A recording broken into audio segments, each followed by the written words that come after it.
नमस्कार। 9वीं कक्षा की पुस्तक अर्थशास्त्र और राजनीति विज्ञान का आज हम पहला अध्याय करेंगे। पालमपुर गांव की कहानी नाम से ही पुस्तक के स्पष्ट हो रहा है अर्थशास्त्र की किताब है। तो इसमें हम ये जो चैप्टर है पालमपुर गांव की कहानी, ये बताने का प्रयास करेंगे कि गांव में कौन कौन सी उत्पादन क्रियाएं होती है और गांव में लोगों का मुख्य जो काम धंधा है वो क्या होता है, किस तरह से ज़मीन का बंटवारा होता है, ये सारी चीज़ें इसमें बताई गई। पालमपुर एक काल्पनिक गांव है, वास्तव में असल में गांव नहीं है, ये सिर्फ हमने कल्पना की है। इस कल्पना करने का हमारा जो उद्देश्य है वो ये बताना है ताकि बच्चों को जो गांव में रहते हैं या जो गांव में नहीं रहते शहरों में रहते हैं उनको ये पता चल सके कि गांव में लोगों का काम धंधा या मुख्य व्यवसाय क्या होता है और उनको क्या क्या वो चीज़ें उत्पादित करते हैं। मेन इस चैप्टर का मुख्य उद्देश्य यही है। तो एक काल्पनिक गांव, ध्यान से आपने सुनना है, कई बार पेपर में इसी में से छोटी छोटी बातें आ जाती हैं और बच्चे उन चीज़ों पर ध्यान नहीं देते। एक काल्पनिक गांव है। यह गांव अपने आसपास के गांवों और कस्बों से पक्की सड़क द्वारा भली भांति जुड़ा हुआ है। जैसे आजकल जो गांव हैं वो जुड़े हुए अच्छी प्रकार से, तो पालमपुर जो गांव है वो भी अच्छी प्रकार से पक्की सड़क द्वारा जुड़ा हुआ है। एक बड़ा गांव रायगंज पालमपुर से 3 किलोमीटर दूर है। रायगंज से आगे एक बड़ा कस्बा शाहपुर है। तो ये 3 बातें इसमें बताई गई है। पालमपुर है, पालमपुर से 3 किलोमीटर दूर रायगंज है और रायगंज से आगे जो है एक बड़ा कस्बा है, जो कस्बा का मतलब है जो ना शहर हो ना गांव हो, बीच का हो, मतलब शहर बनने की उसमें दौड़ में हो, तो शाहपुर है। पालमपुर गांव में 450 परिवार हैं। गांव में 80 परिवार उच्च जाति के, ऊंची जाति के हैं। 450 टोटल परिवार हैं।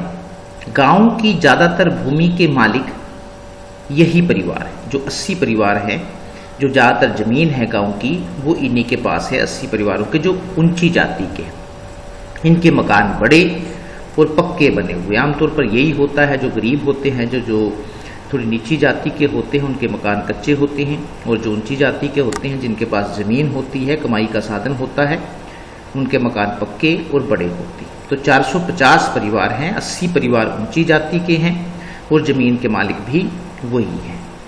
अनुसूचित जाति, जिनको हम SC कहते हैं, हरिजन वाल्मीकि जिसमें आते हैं, अनुसूचित जाति के लोगों की संख्या गाँव की कुल जनसंख्या का 1/3 है। 1/3 का मतलब है, अगर हम ये मानकर चले कि गांव में 3 लोग रहते हैं, तो 3 में से जो 1 है वो अनुसूचित जाति का है। वे गांव के एक कोने में छोटे घरों में रहते हैं। उनमें से कुछ के मकान मिट्टी और फूस के बने हुए हैं। पालमपुर में 450 परिवारों में से लगभग 1/3, 450 का 1/3 अर्थात 150 परिवारों के पास ज़मीन नहीं है। ये सोचने वाली, गांव में ऐसे ही होता है कि सभी के पास ज़मीन नहीं होती है, कुछ के पास होती है, बाकी के पास नहीं होती। तो पालमपुर में भी वही वाली स्थिति दिखाई गई है। जो कुल है 450 परिवार हैं, 150 परिवार ऐसे हैं, अर्थात 1/3 ऐसे हैं जिनके पास ज़मीन नहीं है। इनमें से ज़्यादातर दलित हैं, और जिनके पास ज़मीन नहीं है उनमें से जो ज़्यादातर हैं वो अनुसूचित जाति के हैं या दलित है, पिछड़े हुए हैं। बाकी 240 परिवार ऐसे हैं जिनके पास ज़मीन तो है लेकिन 2 हेक्टेयर से कम ज़मीन है। 240 परिवार ऐसे हैं जिनके पास ज़मीन तो है लेकिन 2 हेक्टेयर आपको आगे बताएंगे हेक्टेयर क्या होता है, 2 हेक्टेयर से कम है। भूमि के इतने छोटे टुकड़ों पर खेती करने से किसानों को ज़्यादा आमदनी नहीं होती, मतलब उनके पास ज़्यादा ज़मीन नहीं है, थोड़ी सी ज़मीन है, 2 हेक्टेयर कोई ज़्यादा बड़ी ज़मीन नहीं होती है। तो इतनी छोटी सी ज़मीन पर या छोटे टुकड़ों पर खेती करने से किसानों को ज़्यादा आमदनी नहीं होती है। गांव में 60 परिवार ऐसे हैं जिनके पास 2 हेक्टर से लेकर 10 हेक्टर तक जमीन है। यानी कि 60 परिवार गांव में उसी पालमपुर में ऐसे हैं जिनके पास 2 एकड़ से लेकर 10 हेक्टर तक की ज़मीन है। हेक्टर आगे इसमें बताया गया है, हेक्टर को जरा ध्यान से सुनो क्या है। ज़मीन मापने की एक इकाई हेक्टेयर है। कई बार जो ज़मीन है वो हम हेक्टेयर में मापते हैं, हालांकि गांव में ज़मीन बीघा, कनाल, एकड़ या किला में मापी जाती है। ज़्यादातर हरियाणा में हम यही कहते हैं कि कितने किले ज़मीन के हैं, तो वो बता देता है कि मेरे पास 10 किले ज़मीन के, तो हम कनाल में मापते हैं या फिर एकड़ में मापते हैं या फिर किला में ज़मीन को मापते हैं। 1 हेक्टेयर का मतलब होता है 100 मीटर की भुजा वाले वर्ग के क्षेत्रफल के बराबर। समझ गए? मैं आगे हो गए। मीटर को मान रखा है, फुट नहीं है। यानी कि आपने एक वर्ग को देखना है। वर्ग का मतलब है जिसकी चारों भुजाएं बराबर होती हैं। तो जो 100 मीटर का जितना बड़ा क्षेत्रफल बनेगा, जितने 100 मीटर की भुजा वाले, तो उसको हम हेक्टेयर कहते हैं। चारों तरफ से 100 मीटर, तो इतना जितना बड़ा क्षेत्रफल बनेगा उसको हम हेक्टेयर कहते हैं। तो जमीन जो है वो हेक्टेयर में मापी जाती है। गांव में लोगों का मुख्य व्यवसाय खेती बाड़ी या कृषि है, जैसा आमतौर पर होता है। गांव में ज़्यादातर लोगों का मुख्य व्यवसाय खेती बाड़ी होती है। तो पालमपुर गांव में भी लोगों का मुख्य व्यवसाय कृषि है या खेती बाड़ी है। यहाँ 75% लोग अपनी जीविका के लिए खेती पर निर्भर करते हैं। याद रखना है आपने कि पालमपुर गांव में कितने प्रतिशत लोग खेती पर निर्भर हैं। ये 75% लोग या तो किसान हैं या फिर खेतों में काम करने वाले कृषि मजदूर हैं। कुछ जिनके पास ज़मीन नहीं है तो वो उन किसानों के पास ही खेती बाड़ी का काम करते हैं। तो गांव में जो लोगों का मुख्य व्यवसाय है पालमपुर में वो खेती बाड़ी है। 75% लोग जो हैं वो खेती करते हैं। उनके पास या तो ज़मीन है या फिर वो किसान के खेतों में ही काम करते हैं। यहाँ लोग एक साल में 3 फसलें उगाते हैं। लोग 2 उगाते हैं, लेकिन पालमपुर में 3 फसलें उगाते हैं। एक साल में किसी भूमि पर एक से ज़्यादा फसलें पैदा करने की प्रणाली को बहुविध फसल प्रणाली कहती है। ये याद रखने वाली चीज़ है। कई बार आ जाता है कि बहुविध फसल प्रणाली किसे कहते हैं? एक साल में किसी ज़मीन पर या किसी भूमि पर एक से ज़्यादा फसलें पैदा करने की प्रणाली को बहुविध फसल प्रणाली कहते हैं। छोटे किसान अपने खेतों में अपने परिवार के साथ स्वयं काम करते। जिनके पास थोड़ी ज़मीन है वो अपने खेतों में अपने परिवार के जो उसके मेंबर्स हैं, जो सदस्य हैं, उनके साथ अपने आप काम करते हैं। इस प्रकार वे मजदूरों का काम भी स्वयं करते हैं। दूसरी ओर बड़े किसान खेतों में काम करने के लिए दिहाड़ी पर मजदूर लगाते हैं। छोटे जिनके पास ज़्यादा आमदनी नहीं है वो अपने परिवार के साथ अपने आप काम कर लेते हैं, और जिनके पास ज़्यादा ज़मीन है वो दिहाड़ी पर मजदूर लगाते हैं। इन मजदूरों को मजदूरी या तो नगद रूप में दी जाती है या फिर अनाज के रूप में दी जाती है। मजदूरी की दर अलग अलग कृषि कार्यों के लिए अलग अलग होती है। जैसे बुआई और कटाई के लिए अलग अलग होती है। जब फसलों की बुआई होती है तो गाँव में एक अलग व्यवस्था है कि जब मजदूरों की ज़्यादा मांग होती है तब मजदूरी थोड़ी ज़्यादा होती है, और जब मजदूरों की मांग नहीं होती है, काम नहीं होता है, तो मजदूरी थोड़ी कम होती है।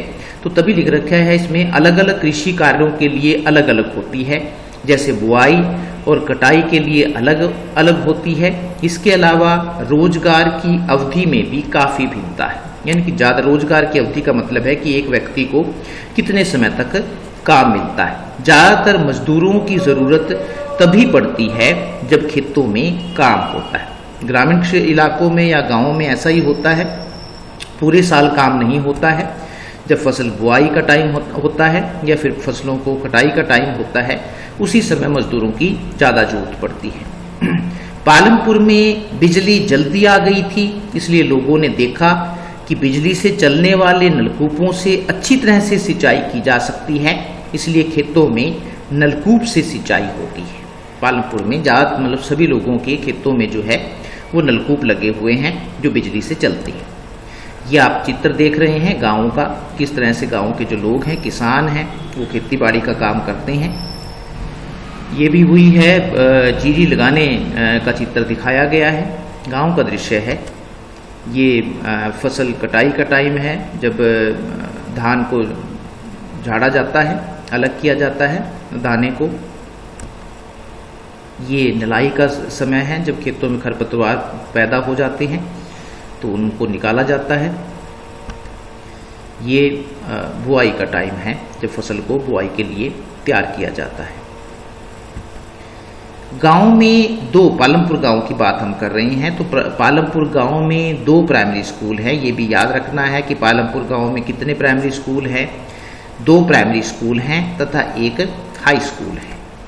इस प्रकार पालमपुर गांव की कहानी हमें किसी भी गांव की उत्पादन संबंधी गतिविधियों के बारे में बताती है। ऊपर जो आपने पढ़ा है तो उससे आपने अपने गांव का अनुमान लगाया होगा। आपके गांव में अपने में भी यही होता है।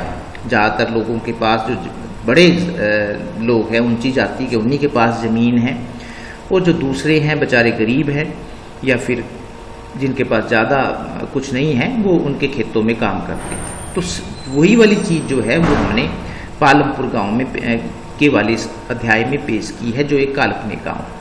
तो इस प्रकार पालमपुर गांव की कहानी हमें किसी भी गांव की उत्पादन संबंधी गतिविधियों के बारे में बताते। उत्पादन का मतलब है कि वास्तव में वहां पर क्या पैदा किया जाता है। भारत के सभी गांवों में लोगों का मुख्य काम धंधा खेती बाड़ी ही होता है। कुछ लोग दूसरे काम भी करते हैं, ज़्यादातर खेती बाड़ी करते हैं, जब कुछ दुकानदारी करते हैं, कुछ ने पशु पाले हुए हैं, डेयरी का काम करते हैं, और कुछ वाहन चलाने का काम भी करते हैं कि 3 व्हीलर किसी ने खरीदा हुआ है, किसी ने 4 व्हीलर खरीदा हुआ है, माल ढोने का काम करता है, कोई ट्रक चला रहा है, तो दूसरे काम भी करते हैं। लेकिन ज़्यादातर जो गांव में लोगों का मुख्य व्यवसाय है वो खेती बाड़ी है। उत्पादन क्या है? हम कह रहे थे कि उत्पादन संबंधी गतिविधियों की जानकारी उसमें दी गई है। तो होता क्या है उत्पादन? अब इसको जरा ध्यान से सुनना कि उत्पादन है क्या चीज़। व्यक्ति की ज़रूरतों को पूरा करने के लिए वस्तुओं और सेवाओं का उत्पादन करना, उत्पन्न करना ही उत्पादन कहलाता है। जो चीज़ आप पैदा कर रही हैं और जिसकी व्यक्ति को ज़रूरत है, तो जो चीज़ पैदा हो रही है उसको उत्पादन कहें। व्यक्ति की ज़रूरतों को पूरा करने के लिए वस्तुओं और सेवाओं को उत्पन्न करना ही। जैसे अगर आप सेवा दे रहे हैं कोई, जैसे आप किसी का सामान जो है अपने वाहन से लेकर मंडी तक पहुंचा रहे हैं, तो वो भी उत्पादन है। व्यक्ति की ज़रूरतों को पूरा करने के लिए वस्तुओं और सेवाओं को उत्पन्न करना ही उत्पादन कहलाता है। अच्छी तरह से दिमाग में इस बात को नोट कर लेना है। वस्तुओं और सेवाओं का उत्पादन करने के लिए 4 चीज़ों की जरूरत पड़ती है। अब जो चीज़ें आप पैदा करते हैं उनको पैदा करने के लिए हमें 4 चीज़ें चाहिए। वो कौन कौन सी है? पहला है भूमि तथा अन्य प्राकृतिक संसाधन, जैसे जल, वन तथा खनिज। आपके पास जैसे मान लीजिए आप फसल उगा रहे हैं, तो फसल उगाने के लिए वो फसल जो है आकाश में तो पैदा नहीं होगी, उसके लिए ज़मीन चाहिए, और ज़मीन भी नहीं, ज़मीन से ही ये पूरा नहीं हो पाएगा। उसके लिए जल भी चाहिए, उसके लिए वन भी चाहिए जहाँ से पानी आ सके, और उसके लिए खनिज पदार्थ भी, जैसे आप जो उसमें डालते हैं खाद डालते हैं, वो भी चाहिए। तो सबसे पहला ज़रूरत है जो है, अगर आप किसी चीज़ को पैदा कर रहे हैं, वो भूमि या फिर प्राकृतिक संसाधन। नंबर 2 श्रम। श्रम का मतलब मजदूर, अर्थात काम करने वाले लोग। आप भूमि में बीज डाल दिए, मेहनत उसके लिए कहते हैं, बुआई के लिए भी मजदूर चाहिए, या फैक्ट्री में कोई चीज़ पैदा कर रहे हैं तो उसके लिए मजदूरों की जरूरत पड़ती है, तो उसको हम कहते हैं श्रम, अर्थात काम करने वाले लोग। कुछ कामों के लिए ज़्यादा पढ़े लिखे लोगों की ज़रूरत होती है। अब ये भी अलग अलग उस पर काम पे निर्भर करता है कि अगर आप मजदूरी वाला काम है तो उसमें मजदूर की ही जरूरत पड़ेगी। अगर लिखाई पढ़ाई वाला काम है तो उसमें पढ़े लिखे लोगों की, जैसे मान लीजिए अगर आप स्कूल में टीचर हैं तो उसके लिए पढ़ा लिखा होना जरूरी है, वहाँ मजदूर काम नहीं कर पाएगा। तो कुछ कामों के लिए ज़्यादा पढ़े लिखे लोगों की ज़रूरत होती है, तो कुछ कामों के लिए शारीरिक काम करने वाले मजदूरों की जरूरत होती है। पहला हमने बताया उत्पादन के 4 चीज़ों की जरूरत पड़ती है। पहला है भूमि या फिर प्राकृतिक संसाधन, दूसरा है श्रम, काम करने वाले लोग, और तीसरा है भौतिक पूंजी। भौतिक पूंजी को आगे 2 भागों में बांटा जा सकता है। क्या है भौतिक पूंजी, जरा इसको भी जान लेते हैं। तीसरा है उत्पादन करने के लिए जरूरत है। पहला है स्थायी पूंजी। इसमें मशीनों, औजारों तथा भवनों को शामिल किया जाता है। वो स्थायी पूंजी है। जो आपके पास मशीनें हैं, औजार हैं, भवन हैं, वो स्थायी पूंजी, उसको हम स्थायी पूंजी कहते हैं, क्योंकि उसको एक स्थान से दूसरे स्थान पर नहीं बदला जा सकता। इनका उत्पादन में कई सालों तक प्रयोग होता है, इसलिए इन्हें स्थायी पूंजी कहते हैं। ये नहीं है कि एक बार इनका प्रयोग किया गया और ये खत्म हो गई, तो लंबे समय तक चलते रहते हैं, इसलिए इनको स्थायी पूंजी कहते हैं। ख है कार्यशील पूंजी। कच्चा माल तथा नगद मुद्रा को कार्यशील पूंजी कहते हैं। ये कार्य में लगती है, एक बार लगने के बाद खत्म हो जाती, तो कार्यशील पूंजी। कच्चा माल, इसमें जो चीज़ आप बना रहे हैं, जैसे मान लीजिए अगर आप चीनी बना रहे हैं तो उसके लिए कच्चा माल जो होगा वो गन्ना है, तो गन्ना जो है वो कच्चा माल है, वो एक बार प्रयोग होने के बाद खत्म हो जाएगा और उससे एक नई चीज बनेगी। तो कच्चा माल और नगद मुद्रा को कार्यशील पूंजी कहते हैं। जैसे कुम्हार द्वारा प्रयोग में लाई जाने वाली मिट्टी, तो जब बर्तन बन जाता है तो वो एक अलग प्रकार की जो है आकृति वो धारण कर लेता है। और चौथा है, जिसके लिए जो उत्पादन के लिए चौथी चीज की जरूरत है, वो है मानव पूंजी, यानी कि मनुष्य। जब तक आप मानव उसका प्रयोग नहीं करेगा तब तक ये सारी चीजें बेकार है। यह भूमि, श्रम तथा भौतिक पूंजी को उत्पादन करने के योग्य बनाती है, क्योंकि व्यक्ति ही है जो किसी चीज को सही प्रकार से प्रयोग करता है, नहीं वो बेकार पड़ी है। तो ये चार चीजों की जरूरत होती है किसी भी चीज का उत्पादन करने के लिए। एक इसी चैप्टर में हरित क्रांति शब्द भी आता है, तो उसको भी हम जान लेते हैं कि हरित क्रांति है क्या चीज। 15 अगस्त 1947 को जब भारत आजाद हुआ तो देश में कृषि पिछड़ी हुई थी। हमारी जो खेती बाड़ी थी वो बिल्कुल पिछड़ी हुई थी। कहते हैं कि इतना अनाज भी पैदा नहीं होता था कि उससे परिवार का पेट भरा जा सके, इसलिए बाहर दूसरे देशों से अनाज मंगवाया जाता था, इतनी पिछड़ी हुई थी। किसान पुराने तरीकों से खेती बाड़ी करते थे, हल से चलाकर खेती करते थे। एक हल से कितने बड़े खेत को जोता जा सकता है, कोई नई तकनीक नहीं थी। तो इसलिए हम कह सकते हैं कि जो 15 अगस्त 1947 को जब हम आज़ाद हुए तो हमारी जो खेती बाड़ी थी वो पिछड़ी हुई थी। कृषि मानसून पर निर्भर थी, मतलब पानी के, जैसे आज आप देखते हैं ट्यूबवेल लगे हुए हैं, लोग बटन दबाते हैं और पानी चल जाता है, तो उस समय नहीं था। मानसून का मतलब है कि वर्षा पर निर्भर थी। समय पर वर्षा हो जाती थी तो अनाज हो जाता था, और जिस साल समय पर वर्षा नहीं होती थी उस साल अकाल पड़ जाता था, मतलब देश में अनाज की कमी हो जाती थी। खेतों में इतना अनाज पैदा नहीं होता था कि सबका पेट भरा जा सके, इसलिए अनाज बाहर से मंगवाना पड़ता था। यह स्थिति 1965 तक चलती रही। 1947 में हम आज़ाद हुए, और सोच कर देखिए 1965 तक, कई साल तक यही व्यवस्था चलती रही। कृषि की तरफ किसी ने ध्यान नहीं दिया, बाहर से ही अनाज मंगवाते रहे और हम खाते रहे। लेकिन 1965 के बाद कृषि में अधिक पैदावार देने वाले बीजों, अधिक पैदावार देने वाले बीजों का मतलब है कि अगर आप एक बीज डालते हैं तो वो एक बॉल जो बाल लगती है वो आगे 20 बीज पैदा करती है, 50 बीज पैदा करती है, उसको हम कहते हैं कि ज़्यादा पैदावार अगर दे। तो 1965 के बाद कृषि में अधिक पैदावार देने वाले बीजों, रासायनिक खादों, यूरिया डालना शुरू किया गया। पहले लोग गोबर की खाद डालते थे, यूरिया, डाया, अलग अलग चीज़ें डालनी शुरू की। मशीनों का प्रयोग किया गया तथा सिंचाई सुविधाओं का विस्तार किया गया। ये सोचा गया जो खेती है वो वर्षा पर निर्भर नहीं होनी चाहिए, इसलिए लोगों को ट्यूबवेल लगा कर दिए गए। तो 1965 के बाद कृषि में अधिक पैदावार देने वाले बीजों, रासायनिक खादों, मशीनों का प्रयोग किया गया तथा सिंचाई सुविधाओं का विस्तार किया गया। इससे अनाज के उत्पादन में भारी वृद्धि, यानी कि जो पहले अनाज के कम पैदा होता था, जब ये सारी चीज़ें की गई, अधिक पैदावार देने वाले बीज बोए गए, रासायनिक खाद डाले गए और मशीनों से खेती की जाने लगी, तो अनाज के उत्पादन में भारी वृद्धि हुई।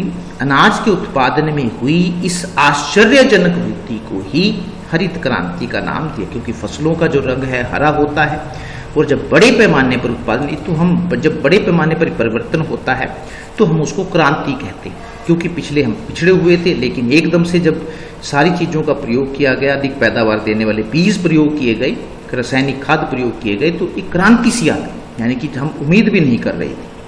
तो अनाज के उत्पादन में हुई इस आश्चर्यजनक वृद्धि को ही हरित क्रांति का नाम दिया जाता है।